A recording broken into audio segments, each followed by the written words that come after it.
Hello, my dear friends. I am your teacher Amma, and welcome back to my easy English class. Today, I am going to show you how to expand a single word into a sentence and then into a paragraph. ഇന്ന് ഞാൻ നിങ്ങളോട് പരിചയപ്പെടുത്താൻ പോകുന്നത് എങ്ങനെ ഒരു ഒറ്റ വാക്കിനെ ഒരു വാചകമായും ഒരു ഖണ്ഡികയായും എഴുതാം എന്നുള്ളതാണ്. So let's go to the class.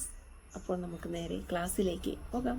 Single വേർഡായിട്ട് ഞാൻ എടുത്തിട്ടുള്ളത് ഞാൻ എന്ന വാക്കാണ്. ഐ, ഞാൻ. അത് ഒരു സെന്റൻസ് ആയി മാറുന്നത് നോക്കാം. ഞാൻ പറഞ്ഞു. I Z.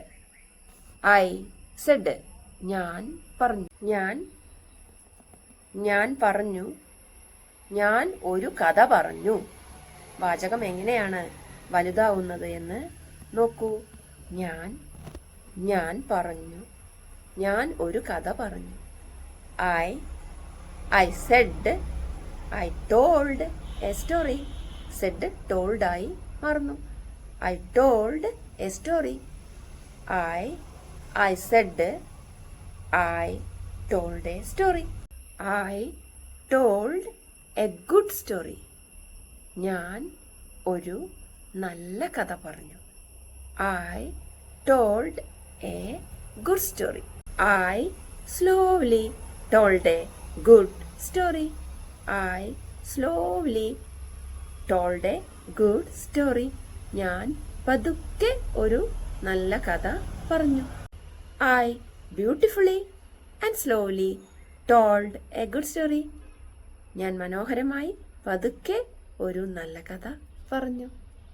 നമുക്കിനി ഇത് ഒന്നിച്ചു പറയാം. ഞാൻ പറഞ്ഞു.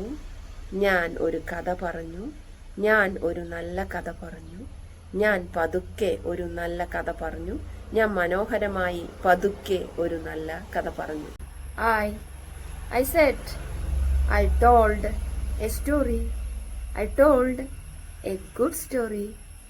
I slowly told a good story. I beautifully and slowly told a good story. ഇപ്പോൾ കൂട്ടുകാർ പഠിച്ചത് ഒരു സിംഗിൾ വേർഡ് തന്നാൽ, ഒരു ചെറിയ ഒറ്റ വാക്ക് തന്നാൽ അതിനെ എങ്ങനെ ഒരു വാചകമാക്കാമെന്നും ഒരു പാരഗ്രാഫ് ഒരു ഖണ്ഡികയാക്കാമെന്നും ആണ്. ഇതേപോലെ ഒരു സിംഗിൾ വേർഡിനെ നമുക്ക് വലിയ ഒരു പാരഗ്രാഫ് ആക്കിയെടുക്കാൻ സാധിക്കും. അങ്ങനെയാണെങ്കിൽ അവൻ എന്ന ഒരു വാക്ക് വെച്ച് എങ്ങനെ നമുക്ക് ഒരു സെന്റൻസും ഒരു പാരഗ്രാഫും ആക്കി മാറ്റാമെന്ന് കൂട്ടുകാർ കണ്ടെത്തി നോട്ട് ബുക്കിൽ എഴുതി പറഞ്ഞ് പഠിക്കുമല്ലോ. That's all for today. See you in the next class. Until then, bye bye. Your teacher Amma. Channel ഇഷ്ടപ്പെടുന്നുണ്ടെങ്കിൽ ലൈക്ക് ചെയ്യൂ, ഷെയർ ചെയ്യൂ, കമന്റ് ചെയ്യാനും മറക്കല്ലേ.